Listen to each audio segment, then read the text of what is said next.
Well, hello into people, how are you guys doing? So, autism shutdowns, what are they? I've been thinking about doing this video for a while, but I didn't know how to really approach the subject. I just really want to talk about my personal experiences with shutdowns, and of course just keeping it more factual, but also how to actually support someone on the autism spectrum going through a shutdown. But if you are a return subscriber, then welcome back. It is so great to see you. But if you're brand new, don't forget to hit the subscribe button and notification bell for more of these autism related videos. What is a shutdown? Basically, it's like turning off a computer, essentially. It's where someone is experiencing a lot of stress, a lot of anxiety over a period of hours, days, weeks, whatever it may be. It just gets to a point where instead of reacting externally with like frustration, anger, tears, whatever it may be, that would be a meltdown.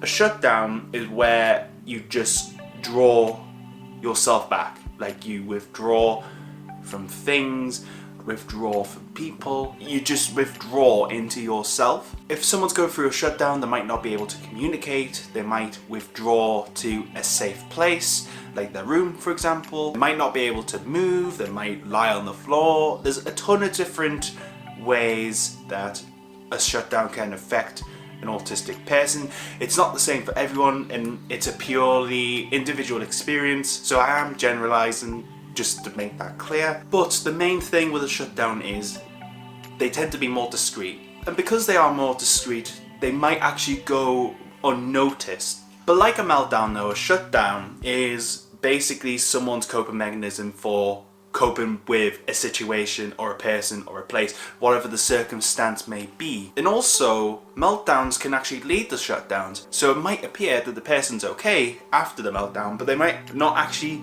be okay.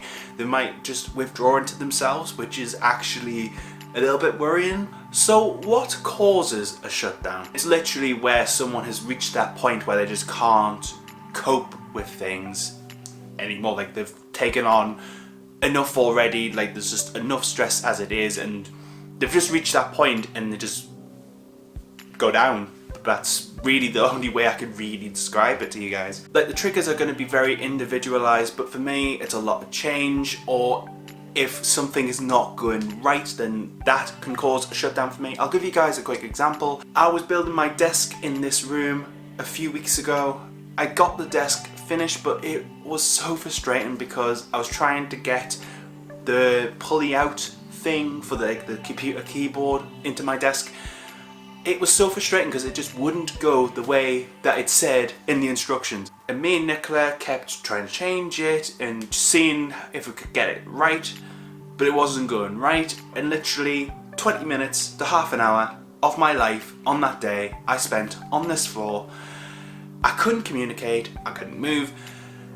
It was just scary as hell. But that moment where I spent on this floor next to my desk, that was because I had a lot of stress previous to that, because I was obviously moving house, sorting bills out and stuff. So typically when it comes to shutdowns, they don't happen instantaneously, or sometimes they do, sometimes they don't. It really depends on the person. But typically another cause as well actually is that autistic people tend to start their day with a higher level of stress compared to someone who is not on the spectrum. People on the spectrum can reach a crisis point or a meltdown point or a shutdown point, in this case shutdown point, a lot more quickly compared to someone who is not on the spectrum. Now I want to talk about some of the common triggers. Again, I am just generalizing, it's going to be a very individual thing, but some of the common triggers are too many demands on the autistic person, like asking them to do this and this and this and that and that and that and that and that and that and that. I'm guessing you got the idea from that, you know, it's a lot. Another trigger, and I've already talked about this already,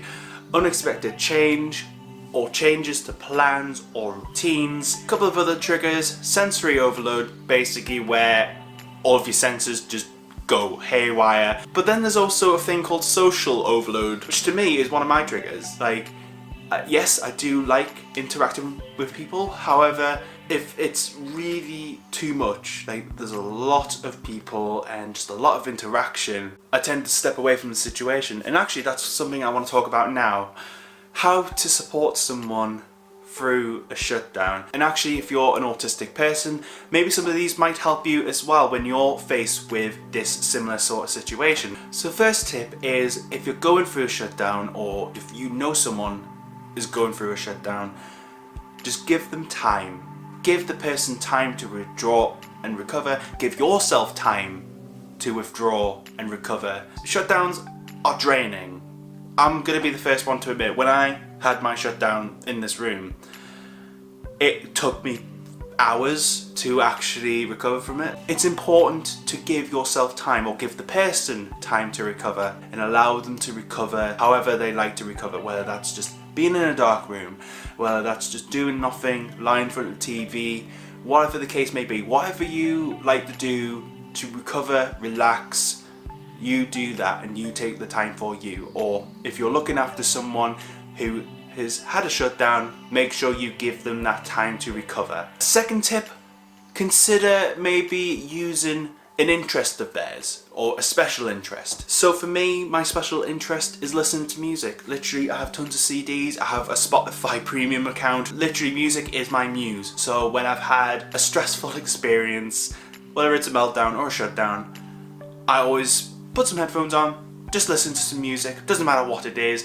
You know, to me, I think it's quite important really to go towards something that you know, because obviously it's a place of safety and you know it's something that you love. So whether you're experiencing a shutdown, you're in shutdown mode, or afterwards, if you can go towards your interest and use your interest to avert it or come out of a shutdown, then definitely do that. Third and final tip I've got for you guys, if you know the person likes physical contact or doesn't mind it, or you personally like physical contact with another person, you know, that might be a way of helping someone recover from a shutdown or during a shutdown, just knowing that they have someone there. Personally speaking, I do go towards her sometimes.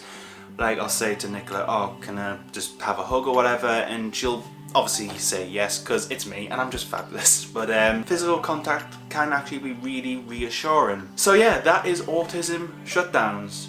What they are, what causes them, common triggers, and maybe tips on how to help you or someone that you know. I know I've talked about a lot in this video, I do appreciate that, but if you have any further thoughts, let me know down below. Like, if you've gone through a shutdown, what personally helps you, just anything at all to do with shutdowns, let me know down below. It'd be great to have a conversation. Just thank you so much for watching this video, and if you did enjoy it, then please give it a thumbs up, subscribe down below, and turn on those notifications. Stay you, stay indie. I hope you have a really great day, guys, and I'll see you all very soon. See you later, guys.